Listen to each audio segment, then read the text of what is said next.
बिस्मिल्लाहिर्रहमानिर्रहीम। अस्सलामु अलैकुम स्टूडेंट्स। स्टूडेंट्स, मैं हूं प्रोफेसर फैज़ान गुराया। हमारी शॉर्ट लेक्चर की सीरीज़ चल रही है MGT 603 की। आज हम बात करेंगे लेसन नंबर 13 और 14 की। दोनों लेसन्स जो हैं उनका टॉपिक है जी फंक्शंस ऑफ मैनेजमेंट। आपको याद होगा कि फर्स्ट लेक्चर पे मैंने ये बात स्टॉप कर दी कि मैनेजमेंट के जो फंक्शंस मैनेजमेंट पे हमने कोई इतनी डिटेल में बात नहीं की थी, बस सरसरी बात करके हम आगे प्रोसीड हो गए थे, इसी वजह से कि हमारा आगे मैनेजमेंट का पूरा टॉपिक था। अब ये दो चैप्टर्स हैं हमारे मैनेजमेंट पर। मैनेजमेंट को स्टडी करते हैं कि मैनेजमेंट है क्या। जो मैनेजमेंट है ये बेसिकली अपने फंक्शंस की बेस पर ही मैनेजमेंट है। इसके टोटल हम कुछ बुक्स में आपको 4 फंक्शंस मिलेंगे, आपकी इस बुक में 5 फंक्शंस हैं।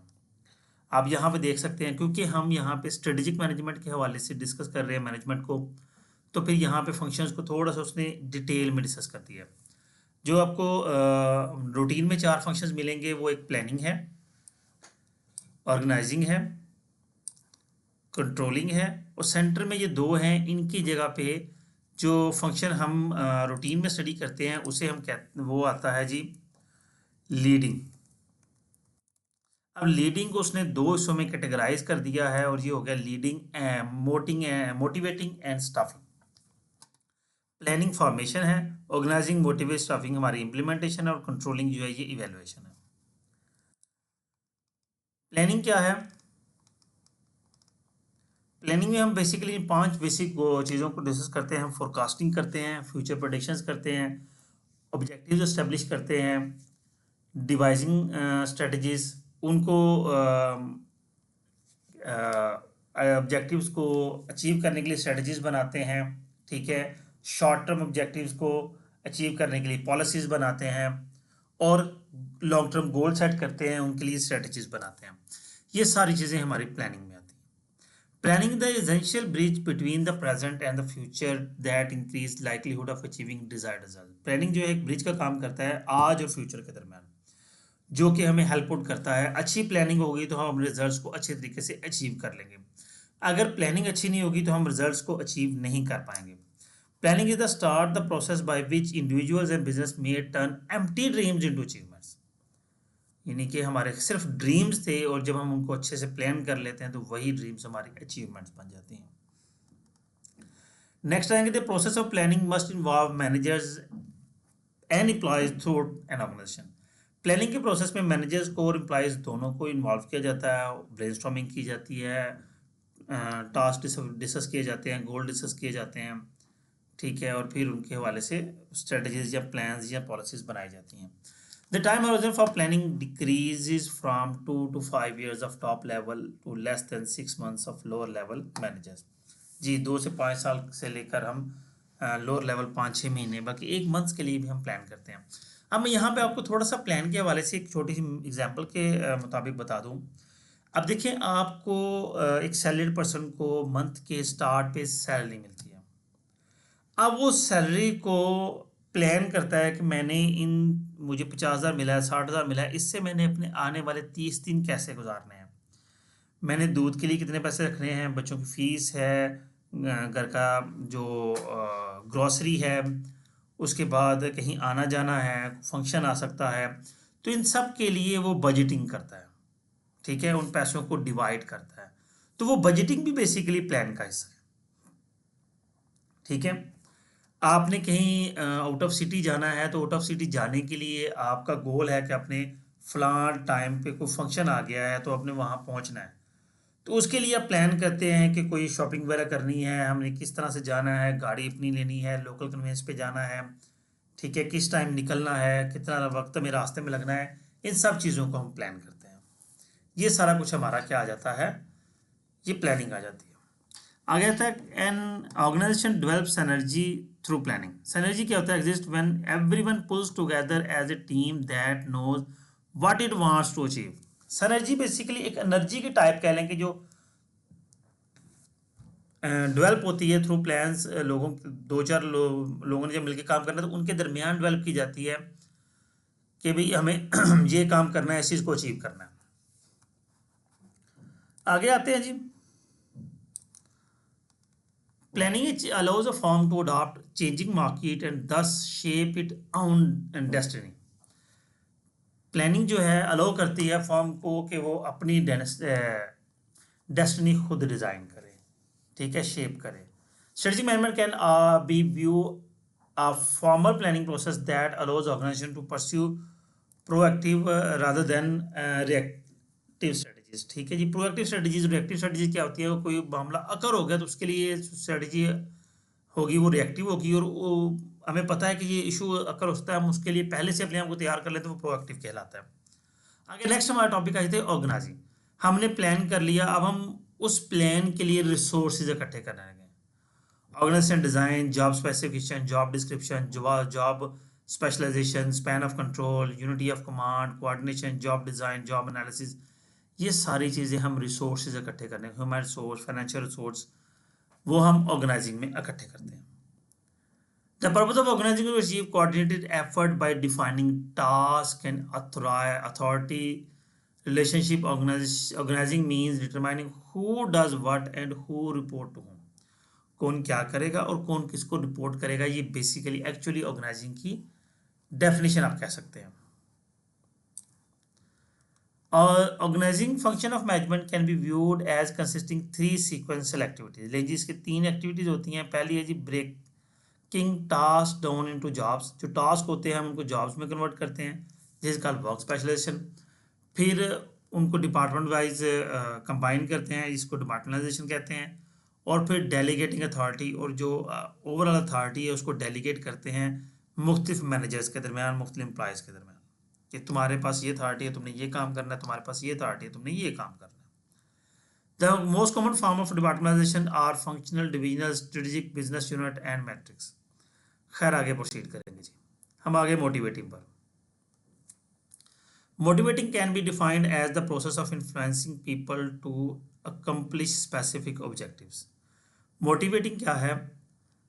Defined as process of influencing people to accomplish specific objectives. ये क्या influence करता है कि specific objectives को accomplish करने के लिए. Motivation explains why some people work hard and others do not.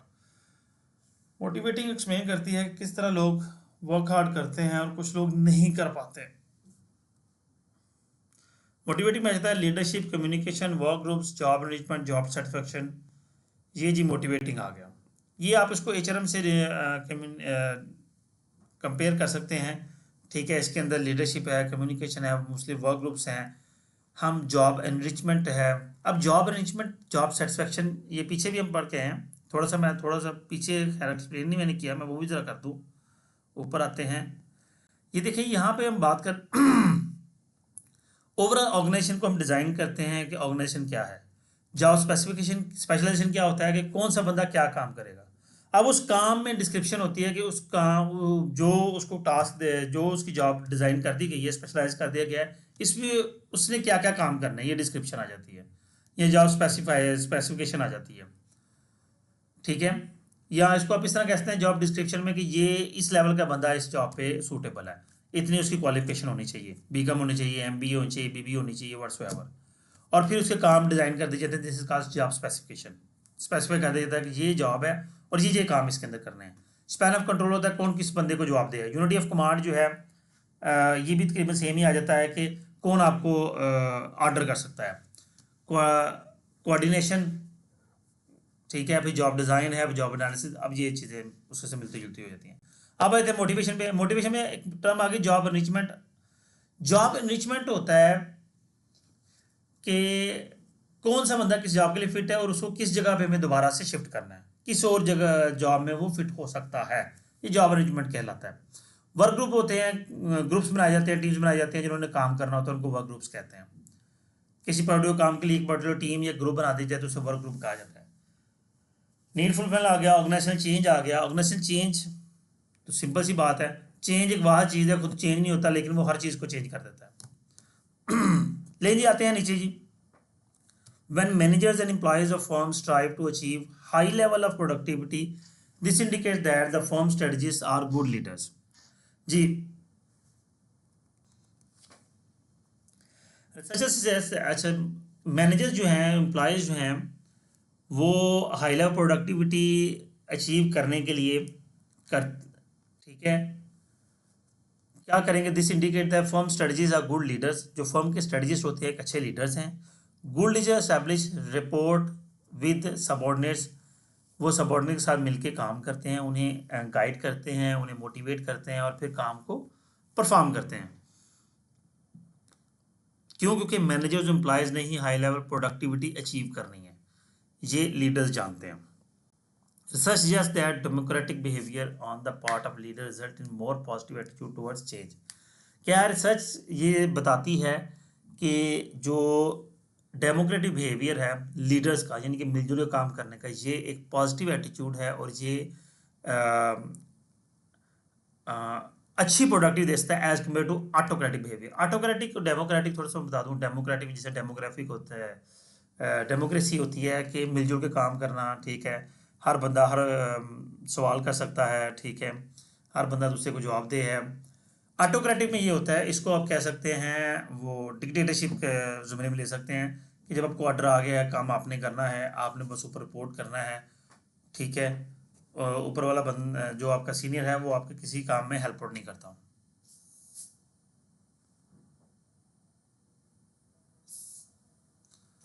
Next हमारे पास आ गया स्टाफिंग।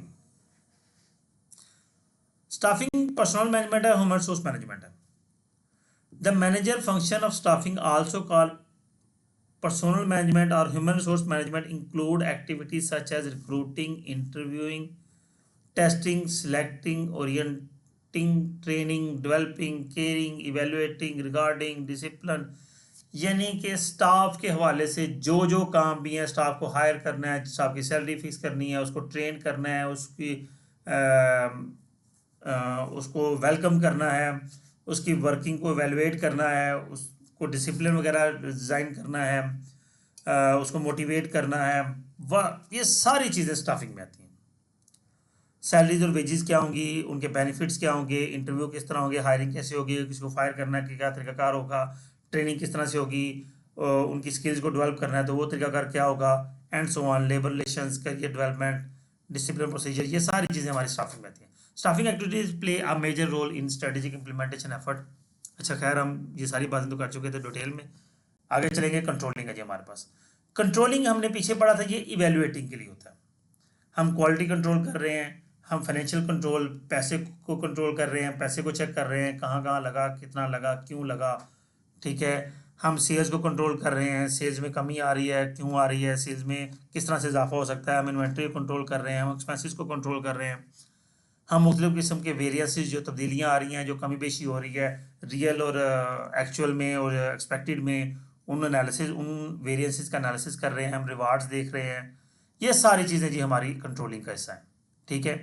अब यहाँ पे इतनी डिटेल पढ़ने की जरूरत नहीं है, आगे प्रोसीड करेंगे। कुछ और हमारे मैनेजमेंट फंक्शंस में हमारे पास मार्केटिंग आ गया। Marketing can be described as process of defining, anticipating, creating, fulfilling customer needs and wants. Marketing क्या है? ये एक प्रोसेस है जिसमें हम कस्टमर की नीड्स को, वांट्स को डिफाइन करते हैं, क्रिएट करते हैं, उनको फुलफिल करने की कोशिश करते हैं, ठीक है। देखिए, कस्टमर की नीड्स और वांट्स को हम क्रिएट भी करते हैं, ये बात भी जेब में रखिएगा, ये मार्केटिंग का हिस्सा है। अब इसमें कुछ ऐसे फंक्शन है: customer analysis, selling, product service planning, pricing, distribution, market search. ये सब तो पॉइंट्स बेसिकली हमें इस चैप्टर के अंदर पढ़ने हैं। सबसे पहले हमारे पास आया था कस्टमर एनालिसिस। हम मार्केटिंग में सबसे पहले अपने कस्टमर का एनालिसिस करते हैं कि कस्टमर की नीड क्या है, डिज़ायर क्या है और वांट क्या है। अच्छा, ये नीड्स और वांट्स मैं अक्सर बताता रहता हूँ, नीड और वांट दोनों सेम मीनिंग है, बस एक छोटा सा डिफरेंस है। नीड हर एक के पास हर एक होती है, वांट किसी किसी की होती है। नीड क्या है कि ज़रूरत है, कहीं जाना है, बाइक की ज़रूरत है, गाड़ी की ज़रूरत है, अगर आपके पास रिसोर्सेज है तो वो आपकी वांट बन जाती है। देखिए जी, मुझे गाड़ी की ज़रूरत है, मुझे रोज़ आना जाना लाहौर में पड़ता है, मिसाल देता हूँ, तो ज़रूरत है ना, ठीक है, मैं लोकल सफ़र कर लेता हूँ। लेकिन अगर मेरे पास इतना रिसोर्सेज हैं, मेरी इतनी इनकम है मंथली कि मैं गाड़ी अफोर्ड कर सकता हूँ सॉरी, मैं उसका खर्चा, उसके फ्यूल चार्जेस अफोर्ड कर सकता हूँ, तो फिर वो मेरी वांट बन जाएगी। ये होता है बेसिकली डिफरेंस। नेक्स्ट हमारे पास आ जाता है जी सेलिंग प्रोडक्ट एंड सर्विसेज, हमें प्रोडक्ट सर्विस को किस तरह सेल करना है। Successful strategy implementation generally rest upon the ability the organization sell some product और सर्विस, वो अपनी प्रोडक्ट सर्विस को किस तरह सेल करेंगे। अब सेलिंग में ही आता है हमारी सेल प्रमोशन किस तरह की होगी, पब्लिसिटी हम किस तरह से होंगे, क्या पर्सनल सेलिंग करेंगे, एडवर्टाइजमेंट करेंगे, उसके बाद और इस तारीख के दौरान हमारे कस्टमर के साथ रिलेशनशिप किस तरह के डेवलप होंगे, ये सारी चीज़ें हमारी सेलिंग आता है। फिर प्रोडक्ट सर्विस प्लानिंग, हम प्रोडक्ट को किस तरह से मार्केट में पोजीशन करेंगे, मार्केट में टेस्ट किस तरह से करेंगे, प्रोडक्ट मार्केट में लॉन्च कैसे करेंगे, प्रोडक्ट का प्रोडक्ट की स्टाइल फीचर्स, उसकी क्वालिटी,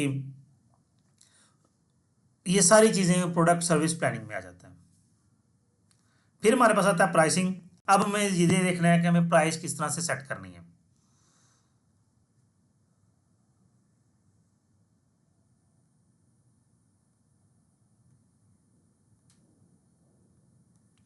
जी, प्राइस की में अगर हम आते हैं तो प्राइस में हमारे पास हमें कंज्यूमर्स हैं, गवर्नमेंट है, सप्लायर्स है, डिस्ट्रीब्यूटर्स है, कंपेटिटर्स है, ये सारी चीज़ें हमारे प्राइस को अफेक्ट करती हैं। Government can impose constraint on price fixing, ठीक है, वो कोई भी कंस्ट्रेंट गवर्नमेंट इम्पोज कर सकती है प्राइस डिटर्मिनेशन में, मिनिमम प्राइस सेट कर सकती है, कोई यूनिट प्राइसिंग गवर्नमेंट सेट कर सकती है, जिस तरह ये सब्जी की प्राइसेस गवर्नमेंट सेट करती है, गोश्त वगैरह की प्राइसेस गवर्नमेंट सेट करती है, ठीक है, और जिसकी सेट करनी चाहिए वो गवर्नमेंट करती नहीं है। डिस्ट्रीब्यूशन आ जाता है, distribution includes warehousing, distribution channels, coverage, retail sites, location, sell territories. Distribution में बेसिकली हमें अपनी प्रोडक्ट को जब बन जाती है, वेयरहाउस में पहुंच गई, जब वेयरहाउस में पहुंची वहां से डिस्ट्रीब्यूशन का अमल स्टार्ट हो जाता है और फिर कंज्यूमर तक पहुंचने तक डिस्ट्रीब्यूशन ही चलती रहती है। कि अगर फैक्ट्री में प्रोडक्ट बनी है तो वो होलसेलर या डिस्ट्रीब्यूटर के पास जानी है, डिस्ट्रीब्यूटर से रिटेलर के पास जानी है, और रिटेलर से एंड कंज्यूमर के पास जानी है, और ये सारी चीज़ें हमारी डिस्ट्रीब्यूशन का हिस्सा होती हैं। वो ट्रांसपोर्टेशन किस तरह से होगी, किस तरह उसको पहुंचाया जाएगा, रेलवे के ज़रिए, क्या लोकल कोरियर के कैरेज के जरिए, व्हाट्सएवर, इस तरह से मुख्तलिफ चीज़ों में हम सारी डिस्ट्रीब्यूशन में ही पढ़ते हैं कि कौन सी चीज़ किस तरह से। अब यहाँ पे एक मिसाल है। Even General Motors would find it very difficult to buy out its more than 18,000 independent dealers, ठीक है जी। जनरल मोटर के लिए ये थोड़ा सा फाइंड आउट डिफिकल्ट है कि जो 18,000 उसके इंडिपेंडेंट डीलर्स हैं वो उनको किस तरह से फाइंड आउट करें। तो वो क्या करेंगे, वो कुछ चंद होलसेलर या चंद डिस्ट्रीब्यूटर्स जो हैं उनको अपनी प्रोडक्ट सेल करेंगे, आगे वो डीलर्स को खुद ही डील करते रहेंगे। आ गया था marketing research. Marketing research is the systematic gathering, recording, analysing data about problems related to the marketing of goods and services. कि हम मार्केट में अपनी स्ट्रेंथ वीकनेस को देखने की कोशिश करते हैं, डाटा कलेक्ट करते हैं, गैदर करते हैं, इकट्ठा करते हैं, उसको एनालाइज करते हैं और फिर उसको आगे कवर अप करते हैं। फिर अपॉर्चुनिटी एनालिसिस है कि the 8 function of marketing is opportunity analysis which involves assessing the cost, benefit and risk associated with the marketing decisions. 3 steps are required for perform a cost benefit analysis. Compute the total cost associated with the decision, estimate total benefit for the decision and compare the total cost with the total benefit. जी, opportunity analysis यही है कि हम देखते हैं, cost benefit analysis करते हैं, मुख्तलिफ मार्केट में अपॉर्चुनिटीज ढूंढते हैं जो हमारे लिए सूटेबल हों, बेनिफिशियल हों। जी स्टूडेंट्स, ये आपका लेसन था 13 और 14। उम्मीद करता हूँ आपके लिए अंडरस्टैंडिंग होगा। वीडियो को लाइक कीजिएगा, कमेंट कीजिएगा, अपना ख्याल रखिएगा। अल्लाह हाफिज़।